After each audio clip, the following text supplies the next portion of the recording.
It is not what you want to do it by yourself. Why? You got it in your wonderful relationship with God. Caring word, how are you? They know that. And so caring word, which means not ashamed of the Lord Jesus Christ, which means wherever you go, whatever you do, your life is a message that cannot be refuted or rejected by people. They can't. And most important thing, lovingly here, is that it's very, very, very, very important for the Christians. I am obligated, I am ready, I am not ashamed. That our hearts, God is not condemning us. God, you continue to seek me in my word, you continue to commune with me. Because the more you seek and love me and commune with me and give priority to my things, I will entrust you with spiritual riches. Not only that, and then my presence will be with you, which is a favor already that reflects God's kingdom on earth, living in your heart, that transmit the message to the living people in the Father. And secondly, is that when your heart is saturated by God and my love and my word, you don't even know how people would see Christ in your life. They would see that. They would see that. Number two, it is impossible that an evil, defiled word will come out of your mouth. So once the evil word or angry word, any bad words that come out of your mouth, the reason why the heart and the dirt of sin is still there. It has to be relinquished. It has to be cut off. You have to say, I hate it, I don't like it, I cut you off in Jesus. And God will replace it with love, patience, Lord, temperance, kindness, and faith. Because Jesus said, how could you produce good fruit when your heart is evil?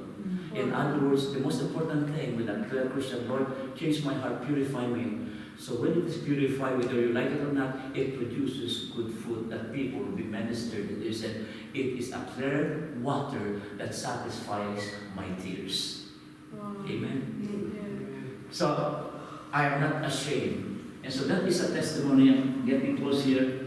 I'm not ashamed of the gospel of the Lord. Gospel. Share your faith. Love people whoever they are. Love people.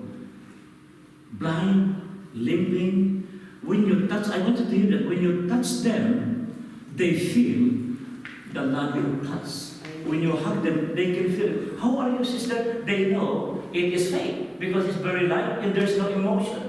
When you shake with somebody, people on the street, when you talk to them, thank you so much. You're a good man. They say, how come you're so kind? They are so pleasant because you are now the walking presence of God in the dark world where love is absent.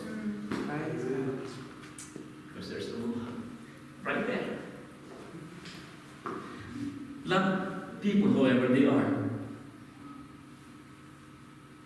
And as you love them, and as you follow the Lord, that you are ready in the lifestyle. That's why it's more than the talking, but the lifestyle. I want you to hear, life of abundance is available to the faithful. There is no good thing God will withhold to those who love Him. The eyes of the Lord is upon, going back and forth throughout the whole earth, to show Himself strong in behalf of those who love in Christ. The eyes of the Lord is upon the righteous who truly love and trust Him. Even a millisecond, God's eyes is upon you because of that heart. That's why faithful servant Job, the eyes of the Lord looking back and forth throughout the whole earth. So, saints of God, people of the Lord, as we will be concluding today, the message of Paul to us as he lived on that kind of message, all of us in this fellowship is more than the fellowship, the living organism. You and I are under obligation, which means you freely receive the good news of salvation of Christ. Freely you have received, then freely give. Don't hold it back. Lord, could you help me in the grocery? I can talk to a person. If I cannot talk to a person, Lord, I can pray for them. I can say even higher, smile to them. Any manifestation of grace of God, just do it. Just do it. So that's the way. So we are under obligation. Share Jesus in word, in smile, shaking hands with somebody and told people, and especially having smile to them. How are you? The father. I have many people, even Hindus and Muslim in the sauna. We talk there occasionally. If there's an opening, I talk about the Lord. And I talk to them about things, and God is doing this. Little by little, I inject the love of God. Whenever there's an opportunity, I will speak. Even in the gym, that is an opportunity to speak to people. Amen. Muslim and Hindu and neutral people, and they were silent listening to me because I knew I am under obligation to the Greek and also to all kinds of people. Number two, we can see here, the time to do it is now. Don't wait for another 1 week, which means, Lord, beginning today, I receive the message, I am ready to reflect and transmit and to do the lifestyle of those who truly love you, beginning today, tonight. You begin to pray, maybe 30 minutes, I don't know. You read the Word of God. And in the morning, begin, because God is counting on you. And lastly, I am not ashamed, O Lord, to share about you. Your business every day is to stand what you believe. That is a business that God is calling you to do. Lord, I'm not ashamed. You know what? I'm almost here, there. Last Saturday, we're doing the evangelism there. And just 4 of us. Oli was there, and my daughter Rebecca and Joseph Benjamin giving some few tracts, and Pastor Conrad and I. And I say this to you not because to convict or I'll be somebody who is not none of those things. I was singing there with my guitar for 1.5 hours to almost 2 hours. I just singing it. I sing it not because I want to be heard. God knows I hate anything about applause of men. That's not my intention. I was worshiping God outside, and I believe the message of the song will touch them. As the morning in the day of judgment, they heard the message of the Lord, and Pastor Conrad will come back to me, Pastor God, wouldn't we go to during our park, caroling in Blacktop? Can we sing Hallelujah? Because while they're singing, I can feel the presence in front of the grocery store. They came to me, Pastor God, I love that song. The reason why I was singing there, I was like inside the church. I sing it from the bottom of my heart. Either I close my eyes, open my eyes, whether there's listening or nobody listening, I was worshiping God right there. Amen. Secondly, there's a time that even the unbelievers who were in Liverpool, and God allowed us to go to Western Sydney University. I don't know that. We were preaching in one corner, but the priest said, Sir, there must be some kind of a dialogue for this. If you want to use our property, there must be first to talk to us, and so forth. That's Pastor Conrad. So I'm sorry if for now we cannot allow you to preach in front of the Catholic Church. So we moved to another area. Cut this story short. God, I thank God for the priest because we moved to another area and we found out that there's a spot there where we can stand. How many of us? 5 of us there. Just 5 of us. And in the front is the Westfield, main Westfield of Liverpool. And the other side, just adjacent to the Westfield, is what they call Western Sydney University. And at the back, there are so many stores there. And then, not to my surprise, we found out there are about 12 to 15 Muslims, take note of this, distributing their pamphlets and newspapers, and newspaper, just a paper, and they're doing what they're doing. Young people from Africa, from Arab, white girl from other countries, they're so active, and things like that. And so we went there, and Marian said to me, Pastor, there's so many Muslims, they're also distributing the tract. I said, you know, Marian, what an opportunity that we can praise God and this Muslim can hear the message of God. Amen. So we sing. 5 minutes, it changed the atmosphere. You feel the presence of God right there. And then later on, they come forward, they give their trust. People are coming to us, and there's a little girl giving maybe $3. Sir, that's for you. No, it's fine. Please get it. And Conrad came.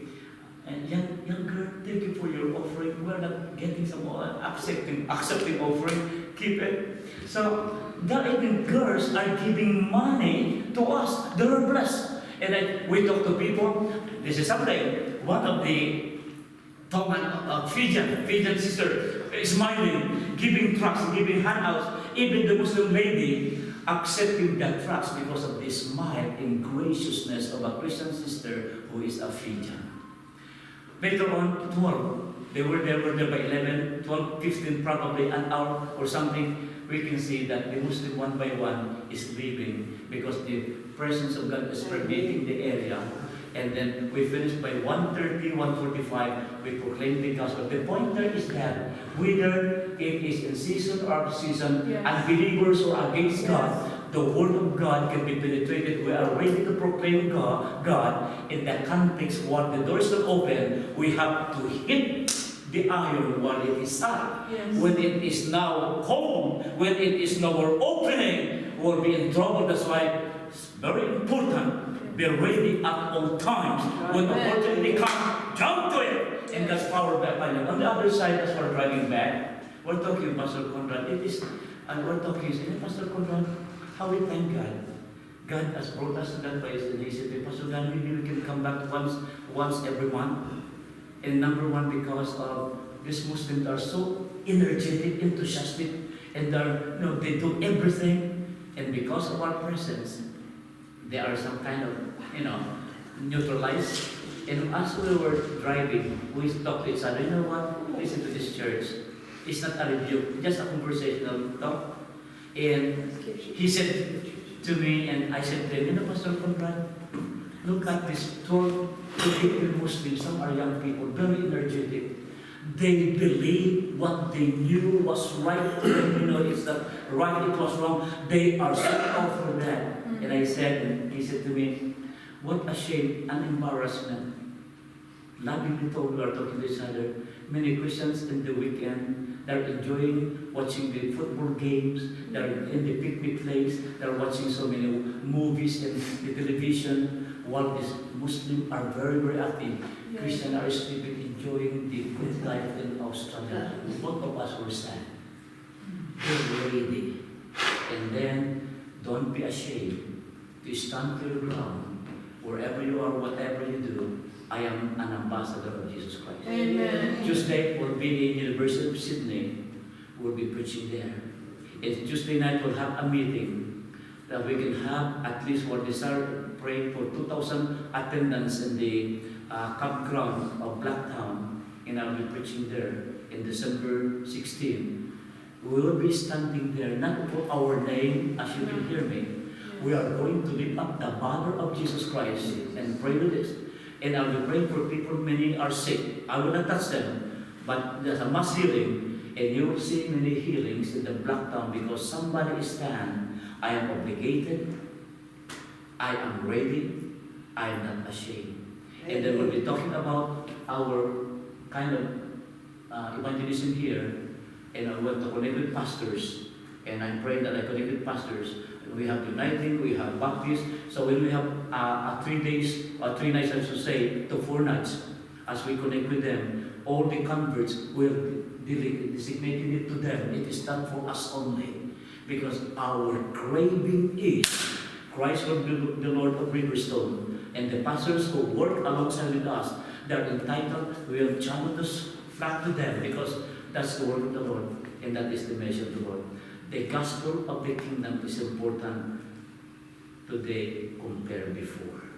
Church, you're obligated. Ready to be ready is now.